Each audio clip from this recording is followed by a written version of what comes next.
A prosperidade financeira é uma das características mais admiradas em relação ao povo judeu. Ao longo da história, os judeus se destacaram por sua capacidade de geração de renda, criação de patrimônio e uma grande habilidade empreendedora em todos os lugares onde estiveram. Ainda que tenham sofrido com vários problemas e tenham lidado com preconceito ao longo do tempo, os judeus continuaram prosperando financeiramente, mesmo nos cenários mais adversos. Prova disso é o fato de que há estudos que afirmam que boa parte da riqueza mundial está nas mãos de judeus, ainda que eles sejam apenas 0,2% da sociedade.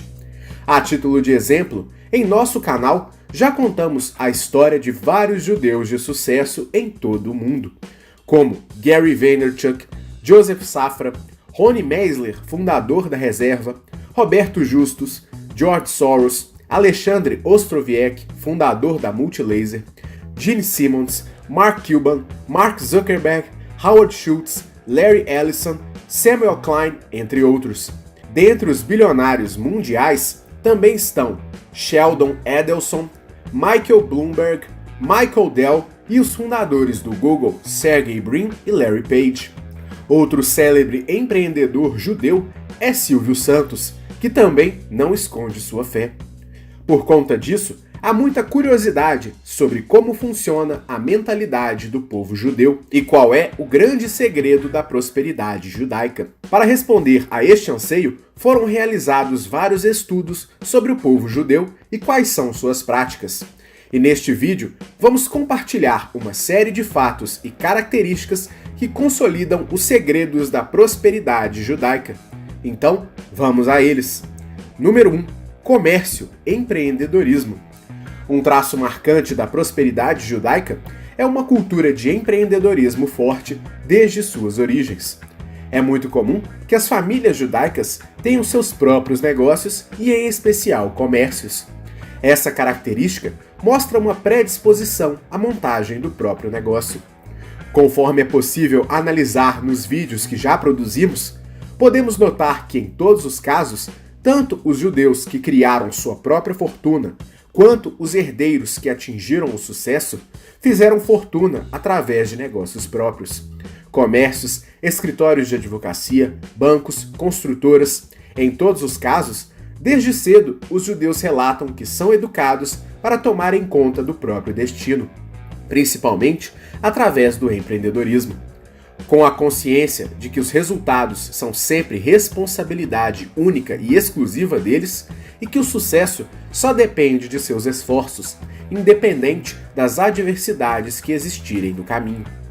Esse sentimento de independência e autorresponsabilidade é alimentado desde a infância, em que as crianças são ensinadas a terem responsabilidade pelos atos e aprendem que os grandes feitos dependem de seus esforços. Porém, para empreender, em alguns momentos é necessário ter um capital inicial. Mas afinal, como eles conseguem o dinheiro para empreender? Para responder essa pergunta, vamos ao segundo ponto. Número 2. Trabalho em troca de conhecimento, não apenas pelo dinheiro. Outro pilar da cultura judaica é o desejo constante de aprendizagem. Em vários casos, os judeus não têm o dinheiro necessário para abrirem o próprio negócio, ou então precisam do emprego para sobreviverem temporariamente.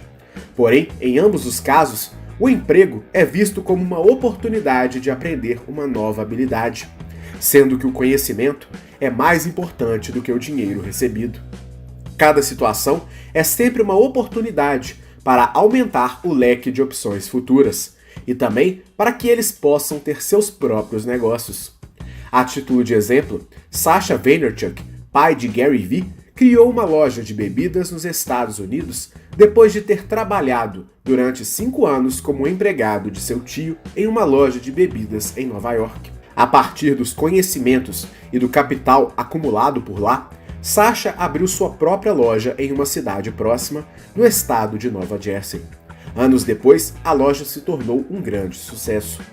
Já Howard Schultz, responsável pelo sucesso da rede de cafeterias Starbucks, trabalhou na empresa como empregado anos antes de se aventurar como empreendedor, quando criou sua própria cafeteria. Anos depois, com o capital acumulado em seu empreendimento, ele conseguiu comprar a antiga empregadora e transformou a Starbucks de uma rede de pequenas lojas na maior referência em cafeterias do mundo. Número 3. Economia. Os judeus, desde cedo, são orientados a lidarem com o dinheiro. Além da chamada educação financeira, eles também têm um hábito de poupar cerca de 20% daquilo que ganham. Este hábito remonta às recorrentes necessidades do povo judeu de mudar do lugar onde vivem, e também de uma série de problemas que enfrentam por preconceito de outras pessoas e religiões. A ideia de poupar também é importante para garantir um futuro melhor e permitir também a abertura ou a criação de um negócio próprio. A título de exemplo, vários judeus construíram seu sucesso a partir da economia constante de seus próprios ganhos, com o intuito de reinvesti-los para tornar seus próprios negócios ainda maiores. Essa ideia permeou a jornada de Samuel Klein, fundador das Casas Bahia, que chegou ao Brasil como mascate e foi pouco a pouco criando um mix de produtos e depois sua própria loja, que anos mais tarde se tornaria uma das maiores redes do Brasil. Nessa mesma linha, Silvio Santos conseguiu deixar a pobreza, começando como camelô e crescendo seus negócios para a venda de bebidas, alimentos e depois através da venda de publicidade de seus programas de TV e através do Baú da Felicidade, empreendimento que foi resgatado com as economias de toda uma vida de trabalho duro desde a juventude e que pavimentou seu sucesso bilionário. Há também uma cultura muito forte de investimentos financeiros. Historicamente, há um boato de que os judeus gostam bastante de investir em ouro, dado a solidez do investimento. De todo modo, os judeus têm uma forte presença no mercado financeiro desde os tempos mais antigos, e este comportamento é replicado até hoje, como por exemplo com a família Safra no Brasil e no mundo com a família Rothschild e o investidor George Soros. Hábitos simples e uma vida dentro das possibilidades também são parte da cultura judaica. Os gastos são feitos somente quando necessários, ou quando não vão impactar os projetos e negócios da família. O objetivo de longo prazo vem sempre em primeiro lugar. Somente depois é que vem os gastos supérfluos. O único gasto relevante que normalmente é aceito é quando o assunto é educação. Para a cultura judaica, o gasto com educação para os filhos e até para os adultos é um investimento e não um gasto, sendo a única exceção a regra de grande controle financeiro e vida dentro das possibilidades. Número 4. Fazer sempre o melhor possível.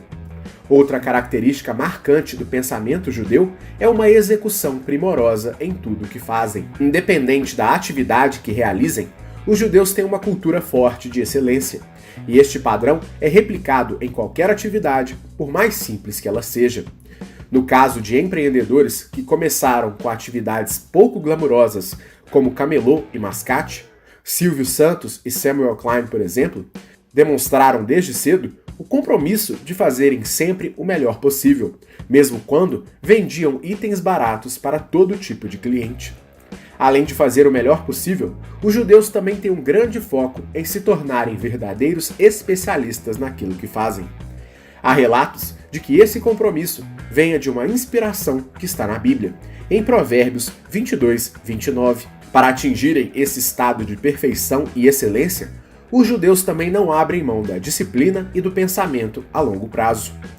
Não há vitória sem sacrifício, e os judeus sabem que é preciso ter disciplina e paciência para que os resultados sejam alcançados. Seja para se tornar um especialista ou para atingir a excelência naquilo que fazem, somente a disciplina de um trabalho bem feito, dia após dia, ao longo do tempo, será o caminho para a conquista dos objetivos. Prova desta disciplina e desta excelência entre os judeus é o fato de que entre os 700 ganhadores do Prêmio Nobel, 152 são judeus, ainda que o povo judeu seja apenas 0,2% da população mundial. Número 5. Pensamento coletivo. Um traço marcante do povo judeu é a aglomeração de seus membros em torno de um mesmo núcleo, formando uma espécie de comunidade. Independente do país ou cidade em que estejam, de forma recorrente, os judeus tendem a se unir em torno de um mesmo grupo. Neste grupo, todos os membros têm um espírito cooperativo muito grande e um forte senso de coletividade. Popularmente, essa característica é conhecida como o jargão de que um judeu ajuda o outro, o que, a grosso modo, pode resumir o sentido deste tópico. Além de fazerem negócios entre si, é comum que a comunidade judaica abra portas para outros judeus que precisam de ajuda. Talvez por serem grupos pequenos espalhados ao redor do mundo, ou por terem uma cultura de autoajuda em virtude das dificuldades históricas que enfrentaram. É normal que os judeus se ajudem de forma mútua. Essa ideia é representada principalmente por dois conceitos da cultura judaica: o tzedakah, que pode ser traduzido como justiça social, que representa uma espécie de obrigação em que todo judeu deve ajudar outro judeu necessitado. Esta ajuda pode ser anônima, mas em sua forma considerada mais elevada, tem como conceito a ideia de que se deve ensinar a pescar e não dar o peixe ao necessitado. Essa forma mais elevada vai ao encontro da ideia de que, ainda que os judeus se ajudem entre si, cabe a cada um a responsabilidade por seu futuro e a necessidade de trilhar o próprio caminho, para que no futuro aquele que foi ajudado também possa ajudar outros. Outro conceito importante é o mitzvah, que é a caridade propriamente dita, sendo importante mais especificamente para aqueles que realmente passam necessidades. Uma prova desta ajuda mútua foi relatada por Roberto Justus em seu livro Construindo uma Vida. Na obra, ele revela que um dos seus primeiros grandes contratos como publicitário foi conseguido em decorrência de uma amizade que existia entre sua família judaica e a família Brett, também judaica. Na época, André Brett, então dono da Vila Romana, empresa importante no mercado da moda, estava trazendo para o Brasil a marca internacional Calvin Klein e conferiu a Justus a oportunidade de apresentar seu trabalho como publicitário através da marca americana. O contrato foi o cartão de visitas de Justus dentro do mundo da publicidade, sendo importante para que ele se tornasse um publicitário de enorme sucesso. A amizade entre as famílias surgiu principalmente pelo fato da família Brett ter imigrado para o Brasil na mesma época em que a família Justus. Janus Justus, pai de Roberto, ajudou a família a se estabelecer no Brasil, e desde então foi criada uma amizade entre as partes. Curiosamente, o estilista Calvin Klein também tem ascendência judaica. Esse senso comum de coletividade também vai além. É comum que, além da caridade e da chamada justiça social, os judeus também doem parte de seus rendimentos para a comunidade. A atividade é vista como uma forma de dignificar o dinheiro ganho e também como uma maneira de retribuir à coletividade o sucesso obtido. Por conta disso, é normal que existam grandes obras feitas por judeus para a comunidade judaica, tanto em suas cidades quanto no Estado de Israel. Em sentido amplo, há a ideia de que generosidade gera retorno. Em paralelo, essa ideia de senso coletivo e ajuda mútua vai de encontro ao conceito de mastermind trazido por Napoleon Hill em seus livros. A reunião de mentes em torno de um objetivo, que é capaz de produzir resultados extraordinários, muito maiores do que se os indivíduos atuassem separadamente. Em menor escala, esse senso coletivo também é reproduzido nos núcleos familiares. Em geral, os membros de uma família judaica se unem em prol de um mesmo objetivo. Em muitos casos, esse mesmo objetivo é o negócio da família, que muitas vezes é passado de geração em geração. A título de exemplo, Gary Vaynerchuk alcançou fama e reconhecimento mundial após ter trabalhado durante anos com seu pai na loja de bebidas da família. Os irmãos Joseph, Edmond e Moses Safra atuavam conjuntamente nos negócios da família, atividade que também foi-lhes passada pelo pai. Número 6. Humildade para aprender e ouvir repreensões. Além de agarrarem as oportunidades para aprenderem, o povo judeu também tem como cultura a humildade para aprender com outros membros mais experientes e, porventura, também ouvir suas repreensões. Essa ideia de aprender com os mais velhos vai diretamente à ideia de ter um mentor, alguém com quem aprender o que é certo a se fazer. Esse aprendizado é baseado em obediência e humildade para aprender. Boa parte desta ideia faz com que a cultura mantenha suas bases milenares. Além de aprenderem com os mais experientes e os mais bem-sucedidos, os judeus são ensinados a lidar positivamente com a crítica e a repreensão, sendo sempre uma oportunidade para continuar de forma disciplinada o trabalho, procurando sempre fazer o melhor onde quer que estejam.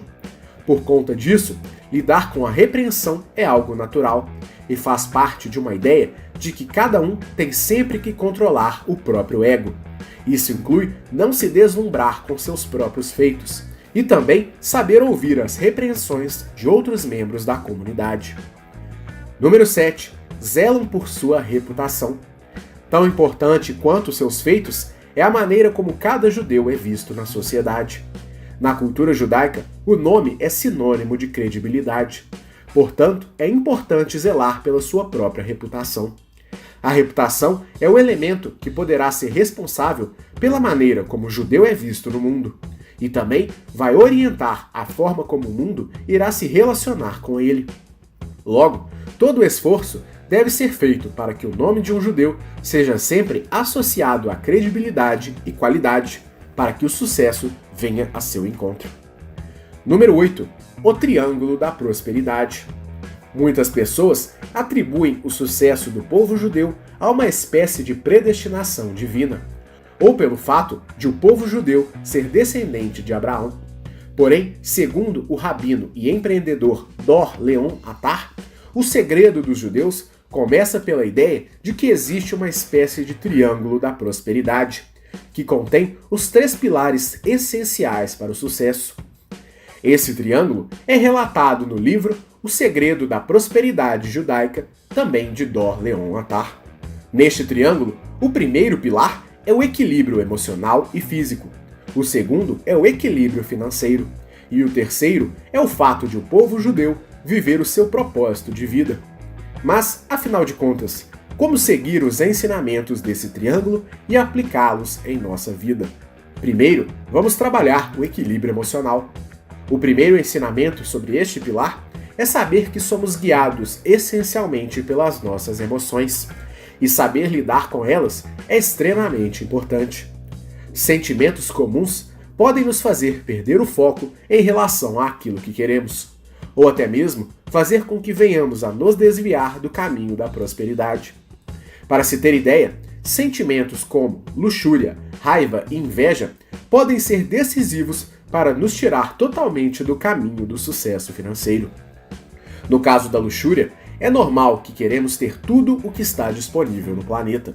O carro do ano, as viagens da moda, as roupas mais caras ou as joias mais brilhantes. Porém, devemos pensar, qual é o custo disto? Será que o fato de estarmos vivendo estas experiências agora não está tirando as chances de termos muito mais riquezas em um futuro próximo? Será que fazer uma dívida para ter um carro importado novo não vai tirar o dinheiro que eu poderia usar para adquirir um ativo que coloque dinheiro no meu bolso? Outro sentimento importante é a inveja, que nada mais é do que querer ter o que o outro tem. Aquela vontade de ter um carro tão novo quanto o do vizinho, de viajar para onde os amigos estão viajando.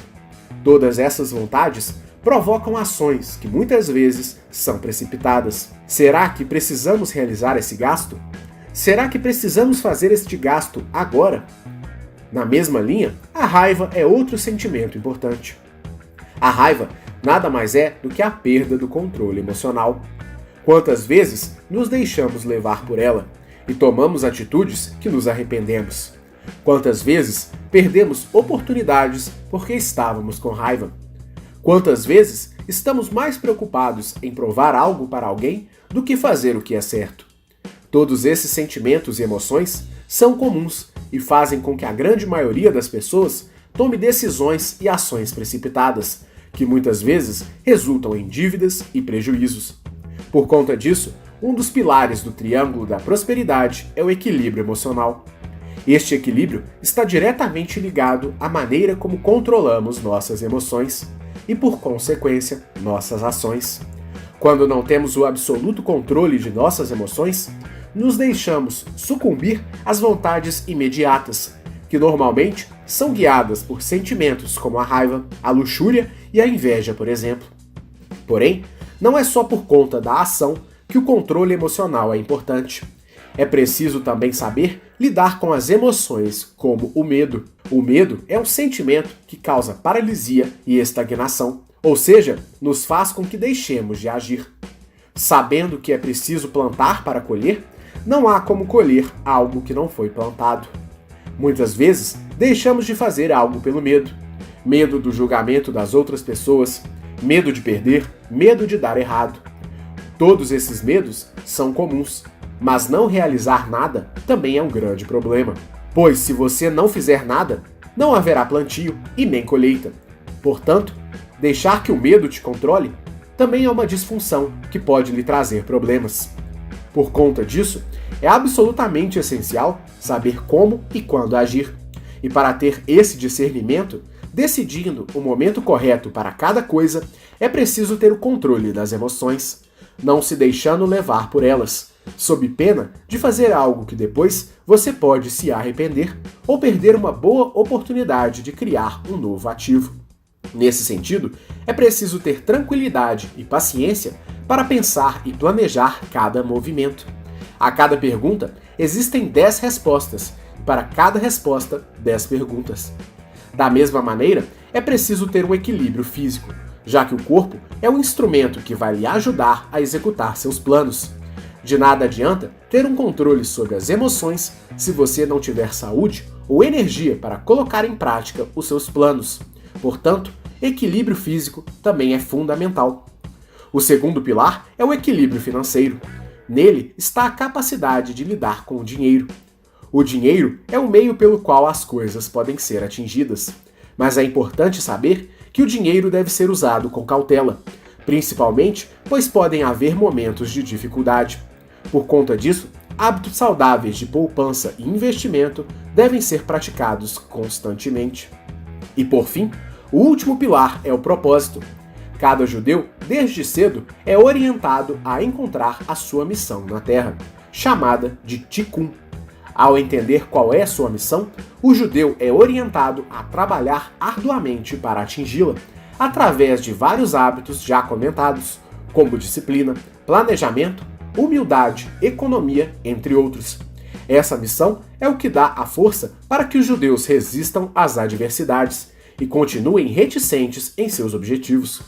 E um traço marcante faz com que a fé seja um combustível extra na jornada dos judeus. Estes elementos foram reunidos após pesquisa e relato de Audrey Bernache, Dor Leon Attar, Noriel Aboab, entre outros. E você, qual princípio judaico você conhece e acredita que seja o segredo da prosperidade do povo judeu? Compartilhe conosco nos comentários. Lembrando que estamos produzindo diversos conteúdos gratuitos sobre empreendedorismo em nosso canal. Para continuar recebendo o nosso conteúdo gratuito, se inscreva em nosso canal e acione o sininho das notificações para receber as nossas atualizações. Esperamos que você tenha gostado, um grande abraço e até a próxima!